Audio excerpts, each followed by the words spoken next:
নমস্কার বন্ধুরা, কেয়ার রান্নাঘরে আপনাদেরকে স্বাগতম। আমি আজকে রান্না করতে চলেছি মাটন কষা। আপনারা প্রথম থেকে শেষ পর্যন্ত আমার ভিডিওটি দেখবেন। প্রথমে মাটনটা ম্যারিনেট করে নেব। এখানে আমি 600 গ্রাম মাটন নিয়েছি। 1 টেবিল চামচ হলুদ গুঁড়ো দিয়ে দেব, 1 টেবিল চামচ কাশ্মীরি লঙ্কার গুঁড়ো দিয়ে দেব, 1 টেবিল চামচ লবণ দিয়ে দেব, পরিমাণ মতন সর্ষের তেল দিয়ে দিলাম। এবার মাটনটা ভালো করে ম্যারিনেট করে নেব।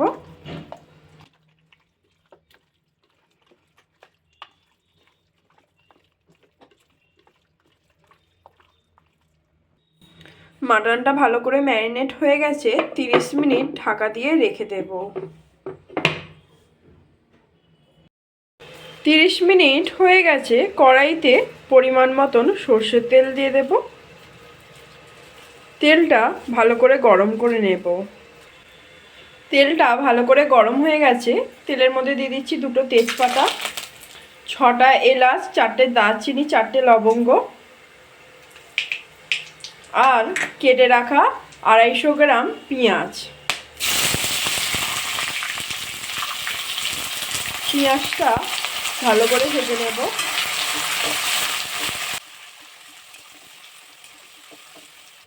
পেঁয়াজটা তাড়াতাড়ি ভাজার জন্য 1 চামচ লবণ দিয়ে দেব। পেঁয়াজটা ভালো করে ভেজে নেব। পেঁয়াজটা ভালো করে ভাজা হয়ে গেছে। এবার আমি 4 টেবিল চামচ আদা রসুন বাটা দিয়ে দেব।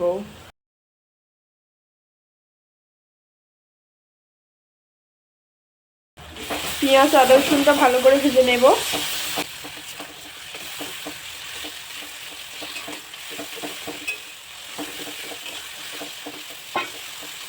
এতে আর একটু সর্ষের তেল অ্যাড করছি।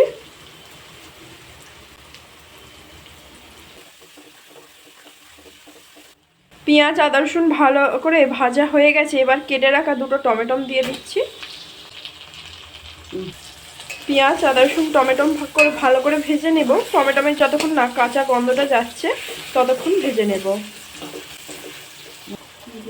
পেঁয়াজ আদা রসুন টমেটো ভালো করে ভাজা হয়ে গেছে। এবার এর মধ্যে আমি অ্যাড করছি 1 টেবিল চামচ হলুদ গুঁড়ো, 2 টেবিল চামচ লঙ্কার গুঁড়ো। মশলাটা ভালো করে কষিয়ে নেব। এবার এর মধ্যে আমি অ্যাড করছি 5টা চেরা কাঁচা লঙ্কা, 25 গ্রাম ধনেপাতা কুচি,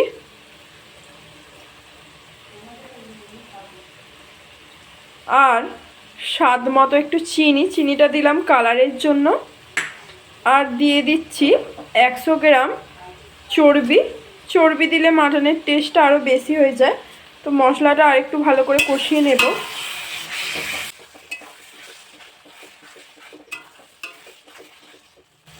মশলাটা ভালো করে কষানো হয়ে গেছে। মশলা থেকে আস্তে আস্তে তেল ছাড়তে শুরু করেছে। এবার আমি ম্যারিনেট করা মাটনটা দিয়ে দেব। মাটনটা ভালো করে কষিয়ে নেব।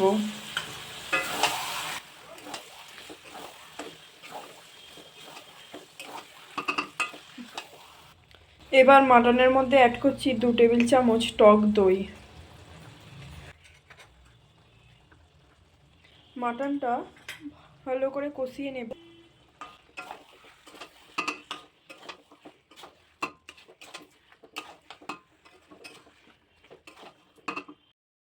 মাটনটা কষানো হয়ে গেছে। মাটনটা আমি 40 মিনিট ভালো করে কষিয়ে নিয়েছি। এবার মাটনের মধ্যে জল দিয়ে দেব, গরম জল। মাটনটা আমি কড়াতেই সেদ্ধ করে নেব আরও 10 মিনিট। কড়াতে সেদ্ধ করলে মাটনের টেস্টটা আরও ভালো হবে। আপনারা চাইলে প্রেসারেও সেদ্ধ করে নিতে পারেন। প্রেসারে 3টে সিটি দিয়ে সেদ্ধ করে নিতে পারেন। মাটনটা আমি আরও 10 মিনিট সেদ্ধ করে নেব। 10 মিনিট হয়ে গেছে।